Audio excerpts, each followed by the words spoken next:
dikeluarkanlah teman-teman Permen nomor 35 nomor 6 tahun 2022 ya, tentang sistem informasi kinerja pegawai. Ini bisa kita lihat teman-teman ya. Nah, kita akan bahas lebih dalam tentang transformasi pengelolaan kinerja untuk guru dan kepala sekolah. Ini saya bahas untuk guru ya. Pengelolaan kinerja ini apa sih gitu ya? Pengelolaan kinerja ini adalah alat bantu sebenarnya yang memudahkan guru menentukan sasaran kinerja yang lebih kontekstual. Kontekstual artinya lebih kepada dirinya, lebih kepada sekolahnya gitu ya. Eh, jadi teman-teman ini akan lebih mudah untuk pengembangan karirnya dan kualitas pembelajaran di sekolah tersebut. Ya, ada 3 tahapnya teman-teman. Kita merencanakan, kita melaksanakan, dan kemudian melakukan penilaian. Nah, ini teman-teman, mungkin kecil-kecil tapi tidak apa-apa. Saya akan menjelaskan secara rinci, secara gamblang karena teman-teman sebenarnya ini juga sudah di perencanaan udah ya, pelaksanaan dan penilaian kita yang belum ya. Nah, perencanaan ini teman-teman kita menyusun indikator rekomendasi berdasarkan capaian rapor pendidikan yang telah terintegrasi di PMM. Ya, kita boleh hanya memilih satu, itu kemarin ya, program prioritasnya. Pelaksanaannya ini kepala sekolah melakukan observasi kelas dan melakukan penilaian berdasarkan rubrik yang telah disediakan PMM. Nah, penilaian ini dilakukan kepala sekolah sebagai atasan, tetapi teman-teman, kepala sekolah juga melakukan perencanaan sebagai pegawai, karena kepala sekolah juga pegawai. Tetapi teman-teman, kepala sekolah tidak akan bisa melakukan perencanaan ketika semua guru-gurunya belum menyelesaikan RHK, seperti ya. Nah, kepala sekolah dapat melihat rangkuman pencapaian guru untuk predikat kinerja yang terintegrasi dengan sistem e-kinerja di BKN. Seperti itu ya. Nah, penggunanya siapa sih yang harus menggunakan pengelolaan e-kinerja ini gitu ya? Guru ASN harus ya, karena akan terintegrasi ke BKN ketika kita naik pangkat. Lalu guru non ASN, saya kan guru honor Bu Erlina. Saya di swasta, dianjurkan. Kenapa? Karena tetap satuan pendidikan Bapak dan Ibu akan terpantau oleh PMM.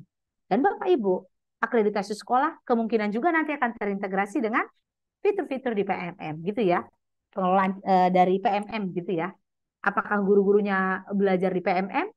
Karena platform ini akan menjadi wadah belajar yang nasional di Indonesia gitu ya. Ya sudah menjadi memang platform kita, standarnya kita gitu ya. Nah, kepala sekolah ini berperan sebagai dua, kepala sekolah sebagai atasan dan juga sebagai pegawai. Tadi udah kita bahas. Yes. Sekarang emang gimana sih angka kredit diperhitungkan gitu ya? Nah, teman-teman, ini maaf, ini untuk yang memang khusus pegawai negeri ya, untuk ASN. Jadi, penilaian kinerja pegawai ini, kemudian dari sanalah teman-teman ditetapkanlah predikat kinerjanya kita dan dikonversilah ke angka kredit gitu ya. Nah, contohnya predikat kinerja itu poinnya adalah sangat baik gitu ya, atau mungkin baik seperti itu teman-teman, cukup, kurang, dan sangat kurang seperti itu ya. Nah, koefisien angka kredit tahunannya pengalinya juga ada teman-teman. Ketika kita ahli pertama itu 12,5 ya, ini bisa dilihat nanti datanya teman-teman. Materi akan dibagikan oleh panitia ketika teman-teman sudah menyelesaikan pelatihan ini nanti ya. Jadi tahu mau dibagikan ke teman-teman bisa, sangat bisa. Jadi materi-materi ini teman-teman saya dapatkan langsung dari Balai Layanan Platform Teknologi sebagai penggerak di Bergema gitu ya, untuk dibagikan ke teman-teman. Ya, jadi bebas saya bagikan dan saya kembangkan sedikit sesuai dengan kebutuhan belajar kita malam ini. Oke, emang sebelumnya gimana diperhitungkan Bu Erlina gitu ya?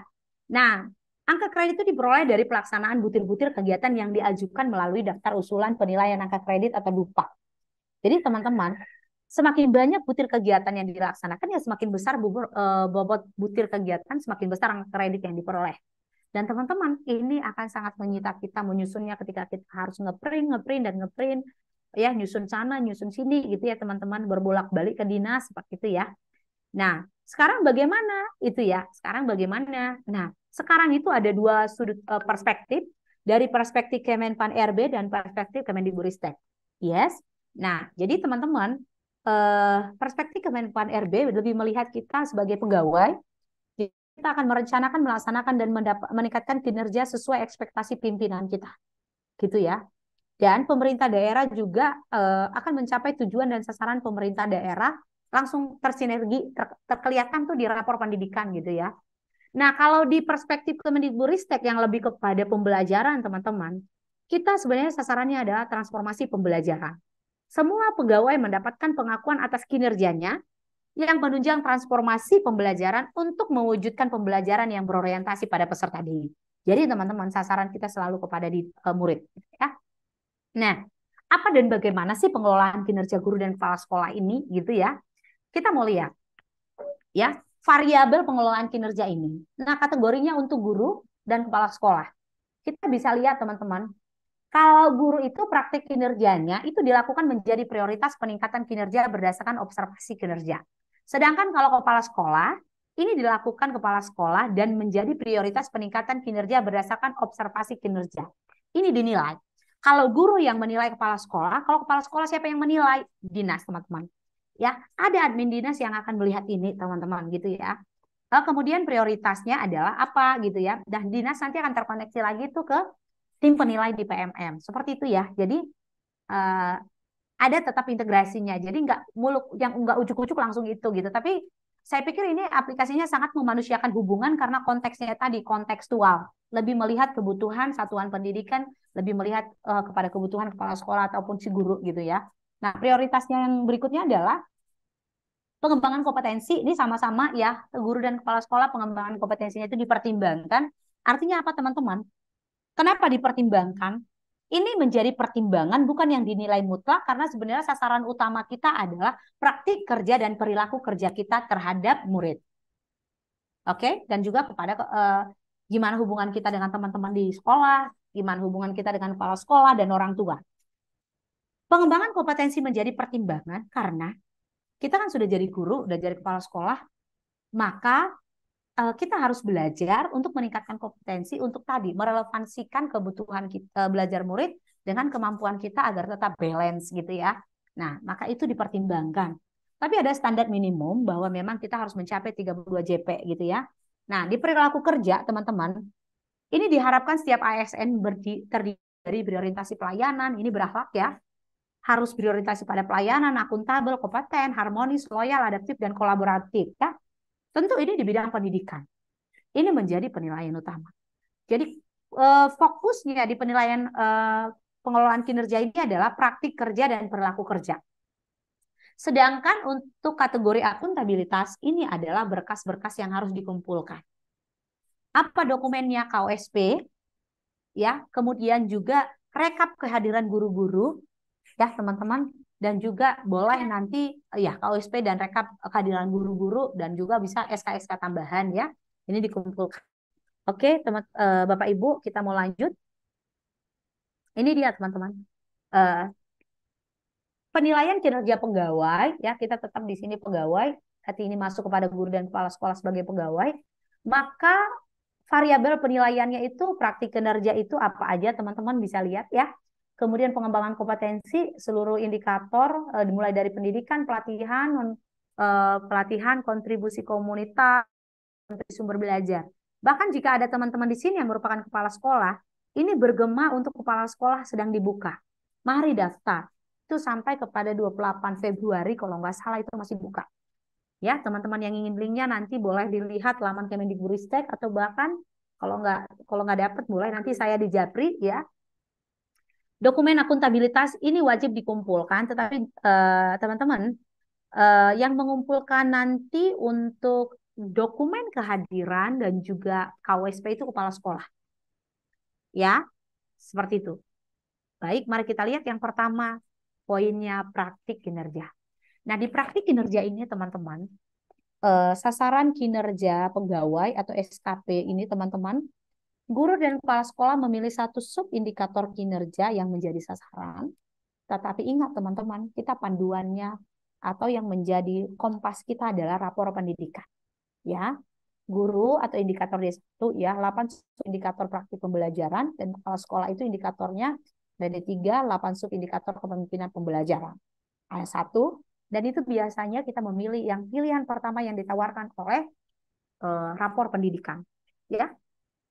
Kemudian siklus peningkatan kinerja pegawai ini seperti apa sih? Mulai dari diskusi persiapan, ya, kemudian observasi kinerja langsung dilakukan kepala sekolah, bisa juga ya kepala sekolah, bisa kerjasama dengan pengawas, tapi tidak keharusan ya. Kemudian diskusi tindak lanjut, upaya tingkat lanjut, dan refleksi tindak lanjut. Kenapa perlu refleksi? Karena konteks kita pembelajar. Apa yang harus diperbaiki dari yang siklus pertama itu, gitu. Jadi ke depan, ketika kita melakukan pengelolaan kinerja yang baru, itu bisa lebih bagus. Ini pengelolaan kinerja kan dalam 1 tahun ajaran ini dilakukan 2 kali karena sistemnya per semester gitu ya teman-teman. Nah, penilaian kinerja guru dan kepala sekolah ini dinilai berdasarkan 3 aspek dari indikator D3 rapor pendidikan. Apa itu? Upaya refleksi, upaya belajar, perubahan praktik. Jadi memanusiakan hubungan sekali teman-teman. Apakah kita melakukan refleksi? Dikatakan bahwa pengalaman adalah guru yang paling baik. Tapi saya mengatakan malam ini teman-teman, pengalaman tanpa proses refleksi tidak akan pernah menjadi guru bagi siapapun. Jadi hanya refleksi yang membuat pengalaman itu menjadi guru. Nah, seperti itu di proses belajarnya kita. Kita harus berefleksi, meski kita adalah guru. Saya kan guru, Bu Erlina. Ngapain saya refleksi-refleksi? Harus. Bahkan kita, teman-teman, saya punya tulisan, teman-teman, ketika buka Facebook saya, Erlina Siahaan, itu saya sematkan, saya menulis di Tribun News, itu adalah guru merdeka belajar itu harus berani bertanya kepada murid. Apa yang ingin kau dapatkan di kelas ibu di pertemuan yang akan datang? Apa yang harus ibu perbaiki di kelas ibu hari ini? Kelas yang seperti apa yang kau impikan di kelasnya ibu? Itu teman-teman akan lebih membuat hubungan kita di kelas dengan murid itu, hubungan belajar mengajarnya ya, akan lebih hidup, lebih bermakna dan lebih menyenangkan. Jika itu memang memberikan kontribusi yang baik pada proses pembelajaran kita, kenapa kita tidak lakukan teman-teman? Karena konteksnya semua orang juga melakukan kesalahan. Dan semua orang bisa belajar dari setiap orang. Semua murid, semua guru. Dan ketika murid kita juga lebih paham suatu hal dari kita, kenapa kita tidak belajar dari murid? Misalkan tentang penggunaan teknologi yang sekarang, murid kita mungkin lebih lihai belajar video, kenapa tidak? Ya, maka guru memang harus betul-betul menjadi pembelajar sepanjang hayat agar menciptakan murid-murid yang tentu pembelajar sepanjang hayat pula. Seperti itu ya, teman-teman. Nah, ini adalah alur pengelolaan kinerja kita secara keseluruhan kita mau lihat nih. Teman-teman, sebagai guru ini akan melakukan perencanaan atau SKP. Ya. Kemudian kepala sekolah akan menyetujui perencanaan tersebut. Setelah disetujui oleh kepala sekolah, kita sebagai guru akan menyepakati perencanaan. Tetapi di poin 3 ini hebat sekali, teman-teman. Ya, sebentar.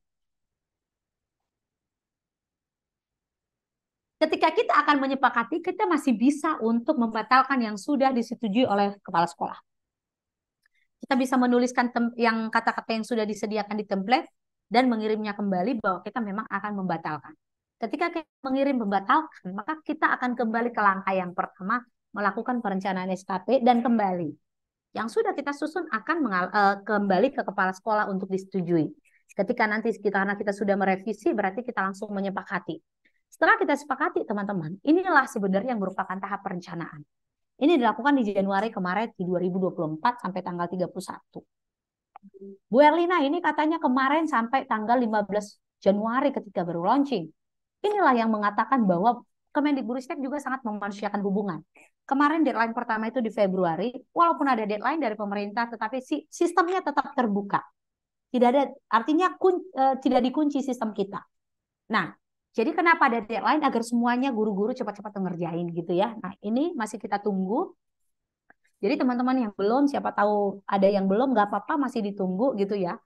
Sampai nanti di tanggal 31 Maret 2024, ya itu juga bukan penguncian sistem gitu ya teman-teman.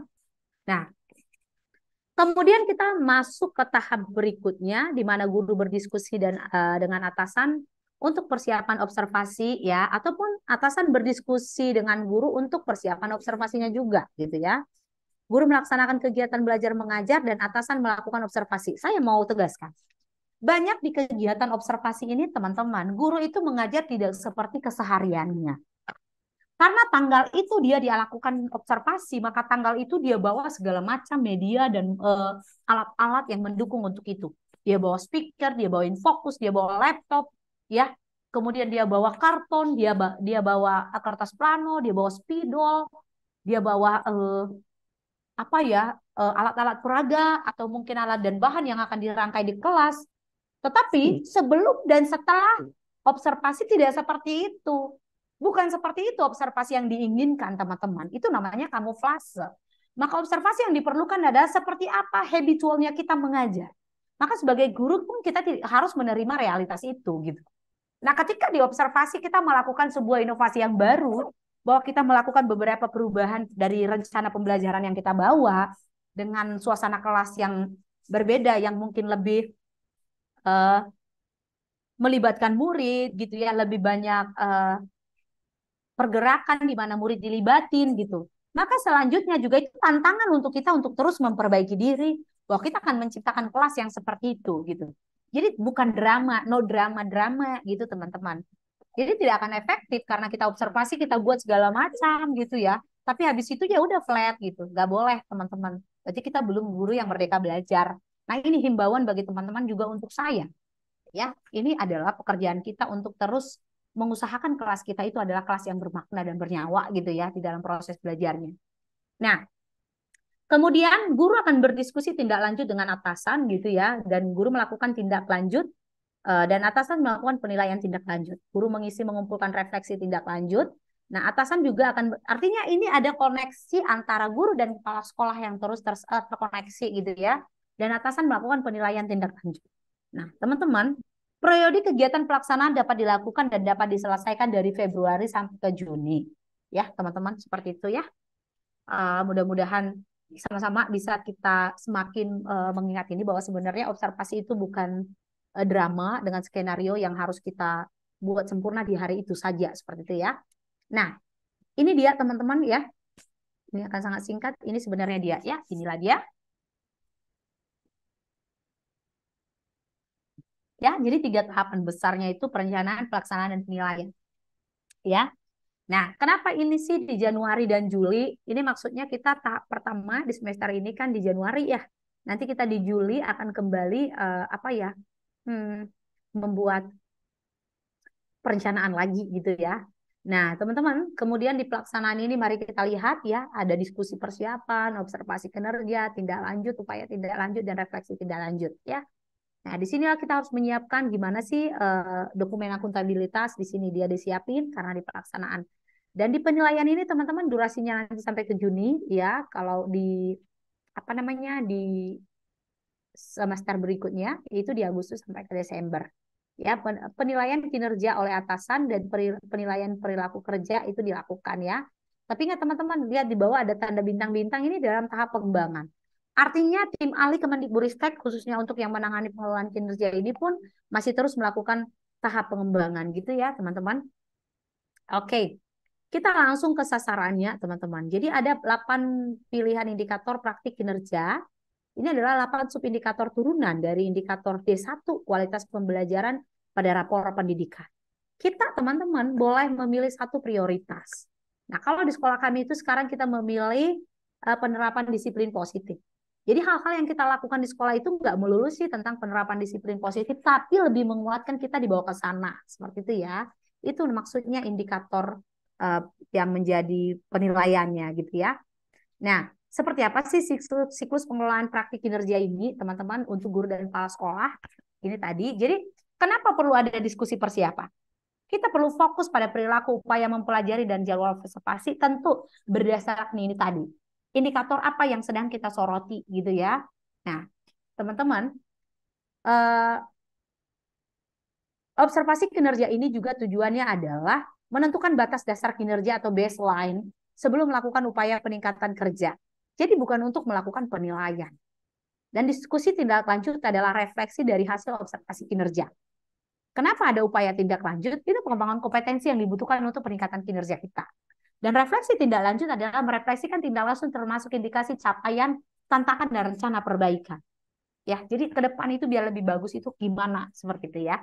Nah, kita akan lihat teman-teman ini kita lanjut. Bagaimana sih penilaian praktik kinerja guru dan kepala sekolah ini? Ya, ini tadi sudah perilaku kerja. Ini teman-teman perilaku kerja ya. Jadi pegawai memiliki 7 fokus perilaku kerja yang harus ditingkatkan.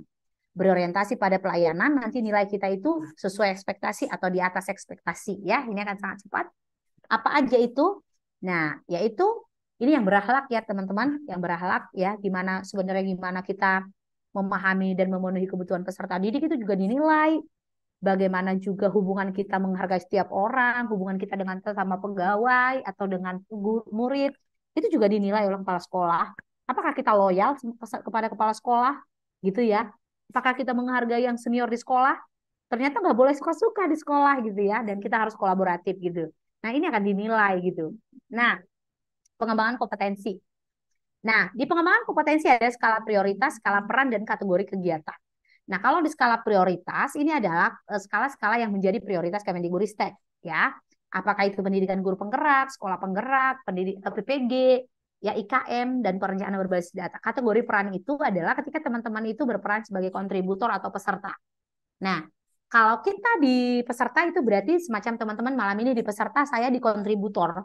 Saya penggerak komunitas, saya asesor, saya narasumber, saya pengajar praktik dan fasilitator, itu namanya kontributor.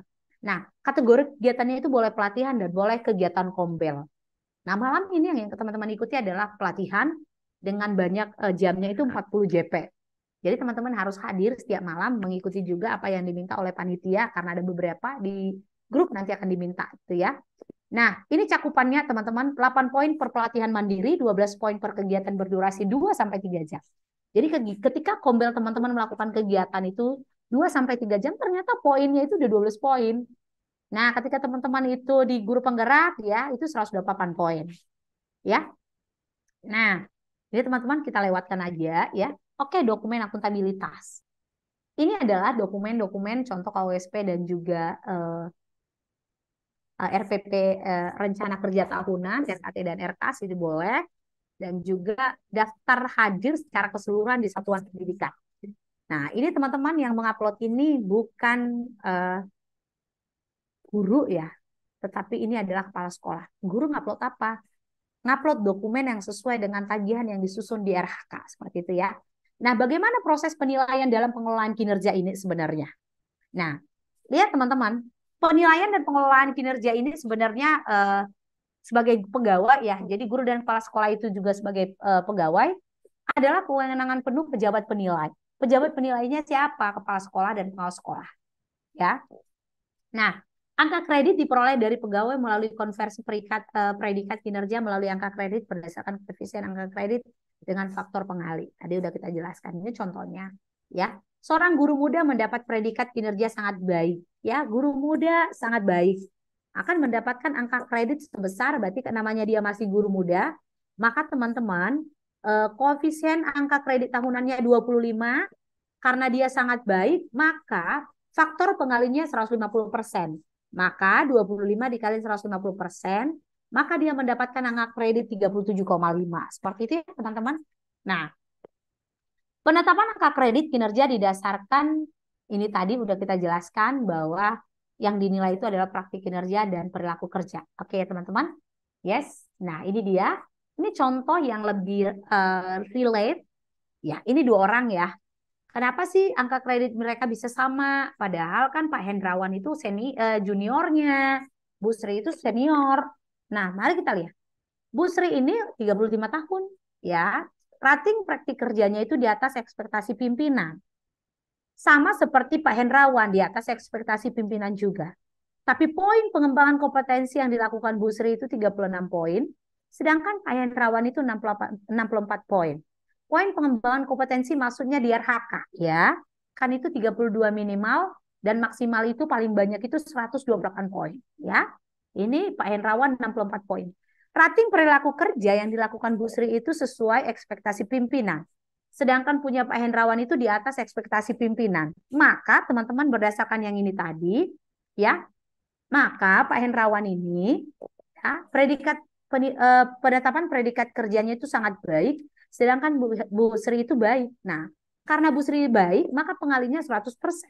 Sedangkan Pak Hendrawan karena sangat baik, pengalinya 150%. Teman-teman, ketika dikalikan 100 kali 37,5, maka hasilnya adalah 37,5.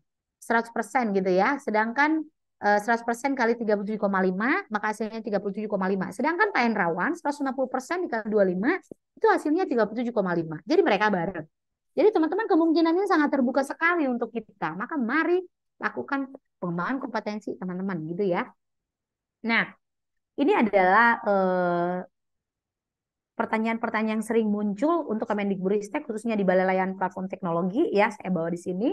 karena saya memang di BLPT gitu ya. Apa sih perbedaan antara kinerja dengan BKN dengan sistem pengelolaan kerja milik Kemendikbud